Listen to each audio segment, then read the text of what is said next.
So yay for me. Looks like I'm not going to be putting this on right here because it'll probably never bleed. So instead of hooking this up, I'm just probably going to leave this as it is. And well, this one, the way it bolts in is like going to be like this. It's going to be on this caliper right here. This caliper don't work when I replace this master cylinder. Once that works and this don't work, then hopefully this one's going to bolt right onto there. And I can have the rear auxiliary brakes. Maybe at some point I'll find another caliper bolts on there, but I'm just not going to worry about it right now. I just want to get this thing done. So we're going to be bleeding the front brakes right now. Once we get that bled, we'll bleed the back brakes. All right, so if you're lucky enough that these two Torx head bolts, T20 bolts, come out of here without stripping and breaking off in there, you're on a good roll. So I got this vacuum bleeder, and I'm just gonna bleed the brakes this way. I've seen some people do it like this. And looks like it's working. All right, so I'm gonna continue this process and put you back on once we get these brakes sorted out. And just building up some pressure now. All right, so we got everything bled out. Wow, that is much, much better. All right, then let's cap it off. On the other foiler, I took apart the entire rear master cylinder, cleaned it out, everything, did everything I could, and it still would not build up any pressure or take any brake fluid whatsoever. And I'm not going to spend all that time trying to do it on this, so I'm just going to replace the whole thing, and I did that on the other one and it fixed the problem. Because I'm done dealing with useless bullcrap that doesn't work.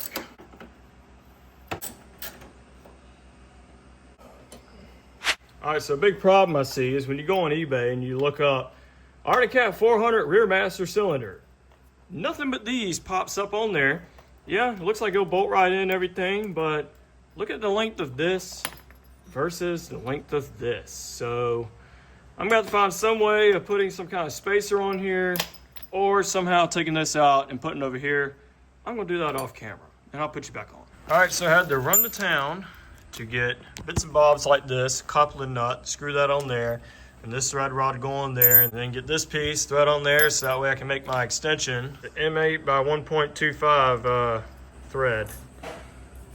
I can't get a brake. The stupid bolt holes are not big enough, so I gotta drill it out. All right, so I got the holes drilled. Use a burr, one of them tapered burrs, and just kind of going on in it a little bit because the drill bit would have just bonded up and caught right there. So hopefully that's going to bolt in. I can't use that one because the hole in here is bigger, and it would have been a bunch of loose play and slop right there, and it wouldn't have moved this far. So I took the old one out. Going to use the old pin wherever it's at and put that in there. Oh yes, we are in. It's actually not too bad. Bolts in there pretty good. Do not tighten these bolts down with brute force because this will crack because it is aluminum. I'm gonna hook this up. I'm gonna have to adjust this and everything. I'm gonna put fluid in this reservoir. It's supposed to mount there, but I don't know if I will or not. I'm gonna put it somewhere. Hook up the brake line up to there and try to make this thing bleed. All right, I sprayed you with blaster. Please don't break. Please don't break. Please don't break. Okay, success. Oh yeah, but let's make it where it's just barely long enough to not even hold the dang line on there. Wow, that's so EPA friendly. Look at it spilling fluid everywhere.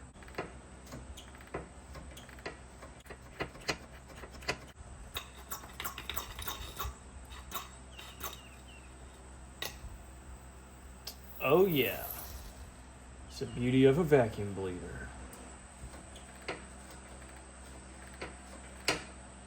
Hard for you guys to see because I'm trying to move the camera and pump the brakes at the same time, but it is moving. I don't really think it's leaking. It looks like somebody one time put a nail in as a cotter pin. I also have this newer caliper, and why don't I use it? Well, that just immediately snapped off. I don't know what's up with these dang pins wanting to snap off, but I'll get the pads out of here, and too much to do on camera. I'm just gonna cut to it being done. Of course, they're gonna be a different size. Yeah, look at that. I'm gonna grind it. I'm gonna make this work.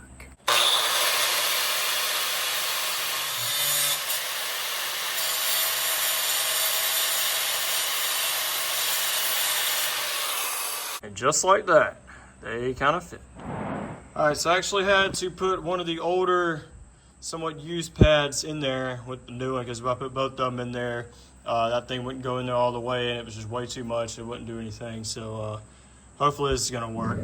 The only problem with this, I did this on the other four-wheeler. I actually welded a piece of steel out to here. The thing is, the lever is too close to the fulcrum, so when you hit the brake, it's not that much travel. So what I did on the other four-wheeler, I welded a piece of steel out here, actually bolted this to that. So when I hit the lever, it actually had more throw and was able to push the master cylinder all the way in and let all the way out. And that made the brakes work better. But anyway, it's hard to do with one hand and try to film and not knock over oil containers and crap. But it seems to feel like it's working. You know, as with anybody would know, it works great when it's off the ground, but as soon as you put it on the ground and try to step on it, it's just probably gonna barely stop, but oh well. And I'll give you a little tip what you can do with the old brake calipers, master cylinders, rotors if you change them. You wanna get some duct tape, put over them and write bad on the master cylinder and this, and stick it on the shelf, put it in the box. So that way, if ever you need these old brakes with, you know, snapped off bleeders, be sure you write, you know, caliper good, snapped off bleeder, put it on the shelf. So that way, if you ever need it, you know, 30 years in the future, you'll have it. I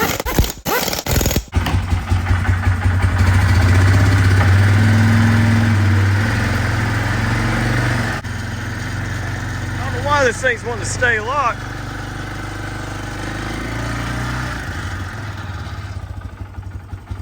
Oh, that's better. Let's try to unlock it by backing up.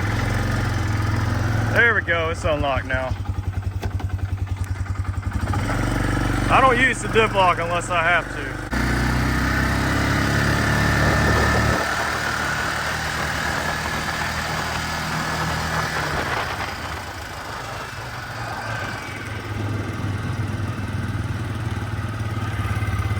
Oh yeah, them things are barely working.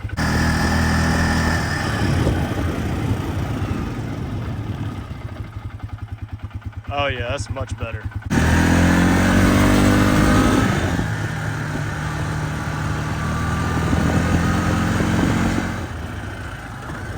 Woo!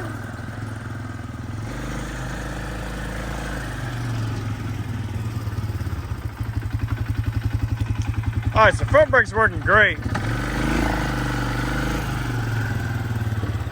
These back brakes ain't worth the crap though.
All right, so the simple brake job that was going to be real quick and easy and fast ended up taking up most of the day. And that's why I'm making this video, just to show you guys all the crazy bull crap you run into while working on something. All right, so off camera, I actually bolted on the new brake caliper that was supposed to go right there. I put it right there because that one right there just wasn't doing anything and it was just all worn out. I don't know why I didn't even put this in from the beginning. But anyway, I got it in there after a little bit of messing about, trying to bleed it and everything. I finally got them in there, and they seem like they're much better now. Let's throw the tire on and see how they do. Oh, they're better.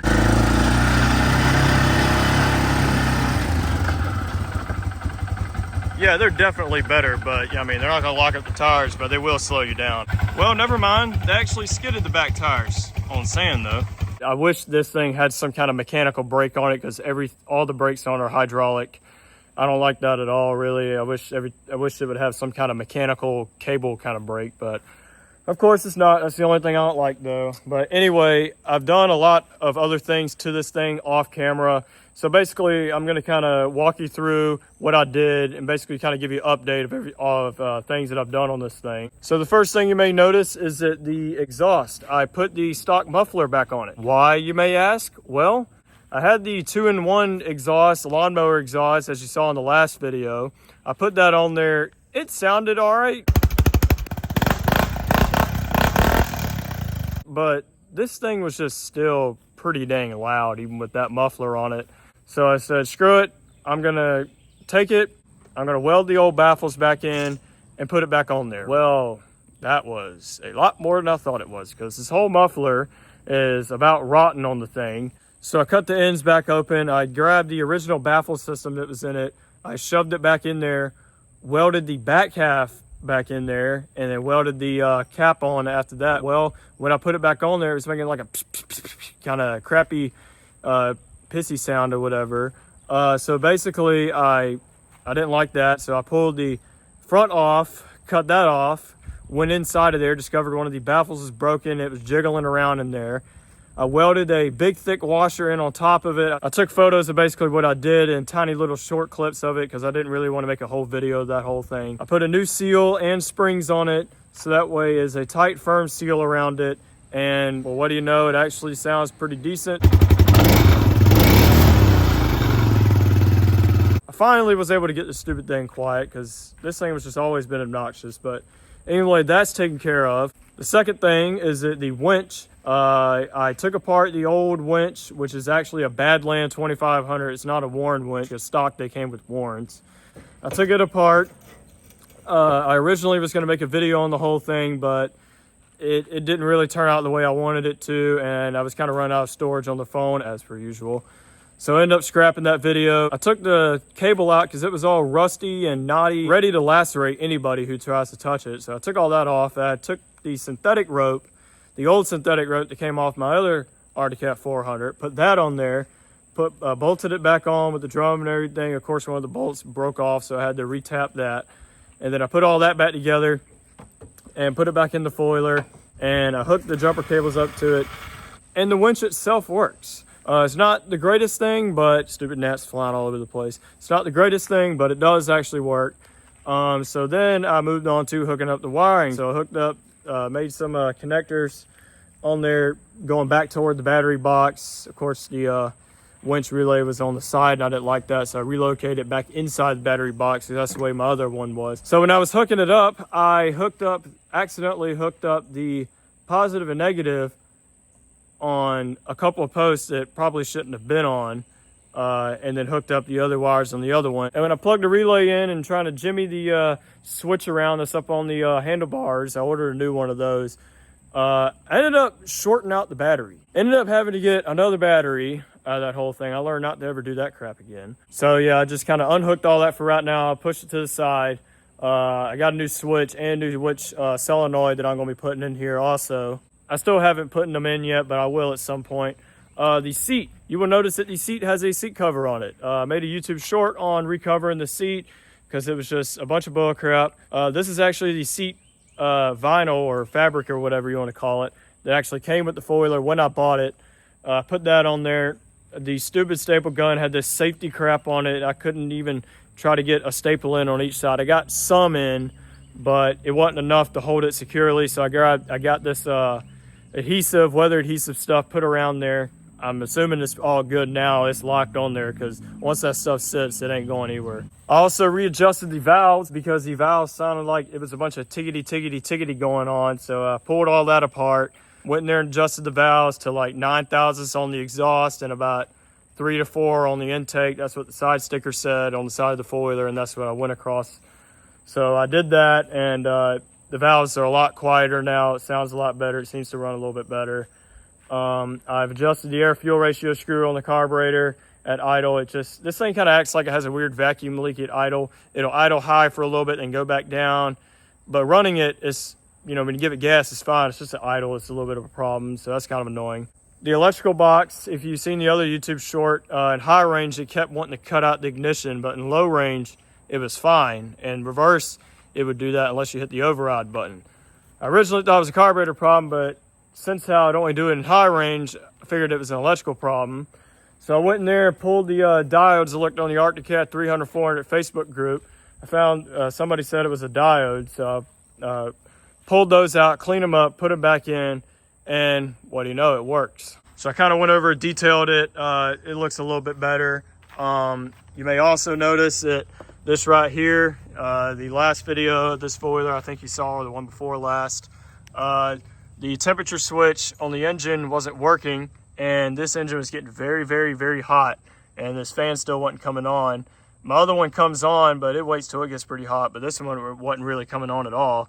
So I decided to do is these wires behind here are for the 12 volt, you know, DC output or whatever.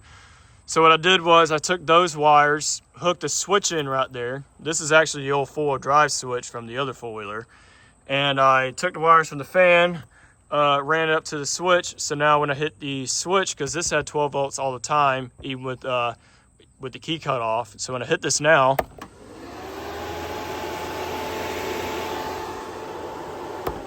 the fan works. And the only problem is it's not going to come on unless you flip that switch. But, you know, if you're mindful enough when you're driving and let it sit in idle for a long time, you'll know when to turn that fan on. I also got the Diff-Lock cable working. If you saw earlier in the video, it was wanting to stay locked. Somebody, when I bought this thing off eBay, just cut that part off so you couldn't hook the cable in. So what I did was I welded a nut, grounded a slot in it, so that way you had to be very careful welding that nut on there not to get too hot and melt that seal.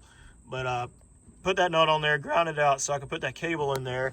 And I don't know what's up with these Diff-Locks, because like if you adjust it all the way out, you'll turn it, it won't lock up, then it'll finally lock up, and then it won't unlock like you saw earlier. And then you can loosen the cable all the way back up, have it unlock, and it still won't unlock, and then it'll finally unlock, and then it will never lock back in. It does work, but I only use that if I absolutely have to. But I think that's pretty much everything I've done on this thing. I put new headlights in it, these LEDs. I mean, they don't look too bad, but they do work. This stupid oil line up here wants to keep leaking. I think I did show y'all, I changed out all the wheel bearings on the thing. I also went through and adjusted the suspension back down to the softest setting. Well, kind of medium on the front, softest on the back, because I'm a lightweight guy.